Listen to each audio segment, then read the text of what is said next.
One Night Ultimate Werewolf, the game of quick thinking and social deception. Use your abilities and work with the other townspeople in order to deduce who the werewolf is in just one night. Or, as the werewolf, deceive and throw off information so that you are not the one eliminated. Now, the thing that distinguishes One Night Werewolf from a lot of other games is that it's played very quickly. It happens only in one night, hence the name. While other games like Werewolves of Miller's Hollow or Blood on the Clock Tower take a longer time to play, which means that One Night Werewolf is significantly easier to build in Minecraft, as it's played much more quickly and with a smaller amount of people. Now, I'm going to link an unofficial game review and rules explanation here. So if you want to see the entirety of how it works, rather than just the gist of it, you can watch that if you like. Now, let's get into the translation. So how would I translate that into Minecraft, you may ask? Well, I have a demonstration here.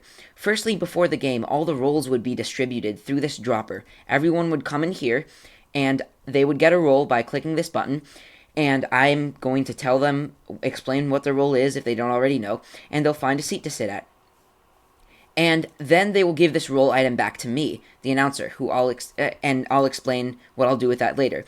The remaining 3 roles I'll randomize and put in the middle slots, and how I'll do all that is through down here. Everyone's actual role is going to be put in these droppers, and the center ones too. However, they won't see that because they're all sitting at this table. And these item frames aren't for the actual roles, they're for the tokens, like in the original game, how you can see, how you can put roles or tokens in front of a player to suggest or suspect what they are, just to kind of plan out.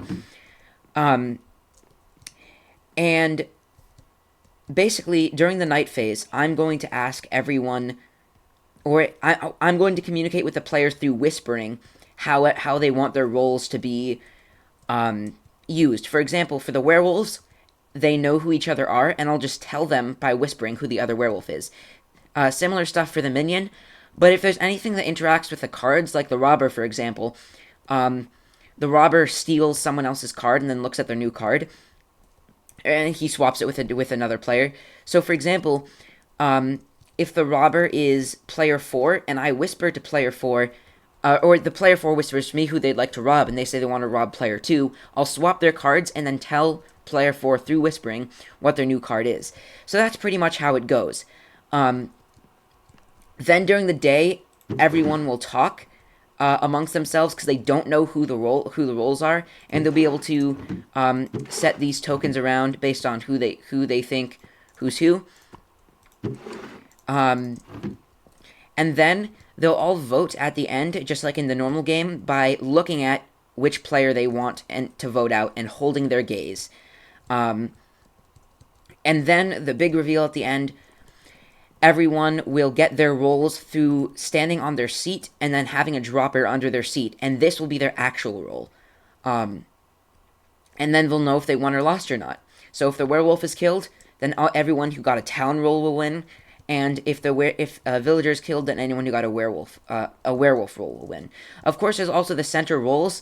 So if there's anything like the seer where they want to look at a center role, I'll just tell them.